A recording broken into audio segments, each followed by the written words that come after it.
Hello అందరికీ welcome back to our channel. ఈ video వచ్చేసి లాస్ట్ ఇయర్ భోగి రోజు మా పాపకి భోగి పళ్ళు వేస్తున్నాం అనమాట. ఫస్ట్ ఇయర్ నుంచి అవి 10 ఇయర్స్ వరకు వేయొచ్చంట.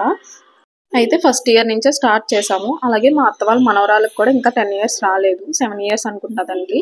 అందుకోసమని తన్ని కూడా కూర్చోబెట్టారనమాట. ఫస్ట్ టైం ఇంకిద్దరు కూర్చొని ఇద్దరు కలిపేసేద్దామని చెప్పేసి రేగుపళ్ళు ఇంకా నెక్స్ట్ కాయిన్స్, చాక్లెట్స్ అన్నీ కలిపేసి ఫ్లవర్స్ అన్నీ కలిపేసి మిక్స్ చేసి వేస్తారంట. అలాగే చుట్టుపక్కల పిల్లలందరినీ కూడా పిలిచి వేరుకోమని చెప్తున్నారు. అవన్నీ వేస్తారు కదా, అంటే కాయిన్స్, రేగుపళ్ళు, చాక్లెట్స్ అన్నీ వేరుకోమని చెప్తున్నారు అనమాట. ఫస్ట్ అయితే మదర్స్ వేయాలని చెప్పేసి ఫస్ట్ నన్ను ఏమని చెప్పారు. నేను అక్క వేసిన తర్వాత అప్పుడు మా హస్బెండ్ వేశారనమాట. మా హస్బెండ్ వేసిన తర్వాత మా మమ్మీ డాడీ కూడా వేసేస్తున్నారు లాస్ట్లో.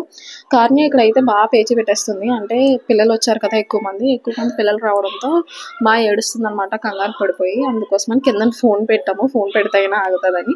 మా మమ్మీ డాడీ తర్వాత మా చిన్నమమ్మీ కూడా వచ్చింది. చిన్నమమ్మీ వేస్తుంటే ఒకేసారి వేసిందన్నమాట. ఒకేసారి వేసేసరికి కాయిన్స్ అవి ఉంటాయి కదా, కాయిన్స్, చాక్లెట్స్ అవన్నీ వేసేసరికి పాపం నొప్పి వచ్చింది. అందుకోసం బాగా ఏడుస్తుంది. సెకండ్ వీడియో మళ్ళీ పోస్ట్ చేస్తాను. Please do like, share and subscribe to my channel.